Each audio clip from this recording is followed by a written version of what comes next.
আসসালামু আলাইকুম বন্ধুগণ, কেমন আছেন সবাই? আশা করি আলহামদুলিল্লাহ ভালো আছেন। আমিও ভালো আছি আলহামদুলিল্লাহ। তো আজকে কথা বলবো ডুমুর ফল নিয়ে। ডুমুর ফল আমাদের দেশীয় পরিচিত ফল, যা কাঁচা এবং ফাঁকা দুইভাবেই খাওয়া যায়। এর বাংলাদেশব্যাপী বিশ্বজুড়েও চাহিদা আছে এবং এর বাইরে অনেক অনেক চাহিদা, দামও বেশি। আমাদের গ্রাম বাংলায় খুবই জনপ্রিয় ফল ছিল ডুমুর ফল। এটা বেশি একটা স্বাদ আমি বলবো না, তবে গ্রাম বাংলার খুব জনপ্রিয় একটা ফল ছিল, ওইটা আমি জানি।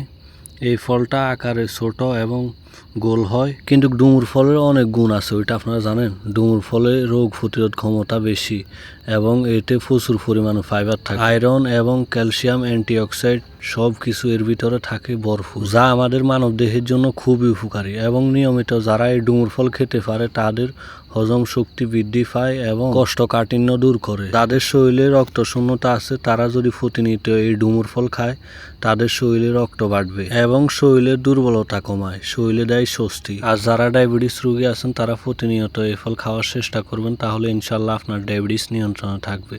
তো প্রিয় বন্ধুরা, কে কোথা থেকে ভিডিওটা দেখতেছেন কমেন্ট বক্সে আমাদেরকে জানাবেন এবং পেজে নতুন হয়ে থাকলে পেজটাকে ফলো করে দেবেন। আর আপনাদের জন্য এত কষ্ট করে ভিডিও বানাই, আপনারা কিন্তু আমাদের সাপোর্ট করেন না। আমরা যখন পেজের ড্যাশবোর্ডে যাই তখন আমরা দেখি যে আমাদের পেজের রিচ দিন দিন কমে যাইতেছে। অথচ নাচ গান যারা ছাড়ে তাদের ভিডিওতে অনেক অনেক ভিউ, অথচ আমরা ভালো ভালো ভিডিও ছাড়ি, আমাদের কোনো মূল্য নেই। আপনাদের জন্য আমরা ভিডিও বানাই।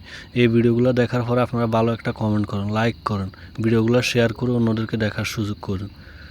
ঠিক আছে প্রিয় বন্ধুরা, মোবাইল আপনাদের, এমবি আপনাদের, আপনারা যা কিছু করবেন ওইটা আপনাদের মর্জি।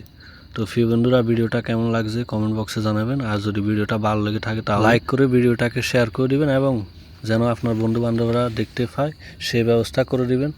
তো প্রিয় বন্ধুরা, আজকের মতো এখানে ভিডিও নিতেছি। সবাই ভালো থাকবেন, সুস্থ থাকবেন। দেখা হবে অন্য কোনো ভিডিওতে, অন্য কোনো জায়গায়। সেই পর্যন্ত ভালো থাকবেন। আল্লাহ হাফেজ।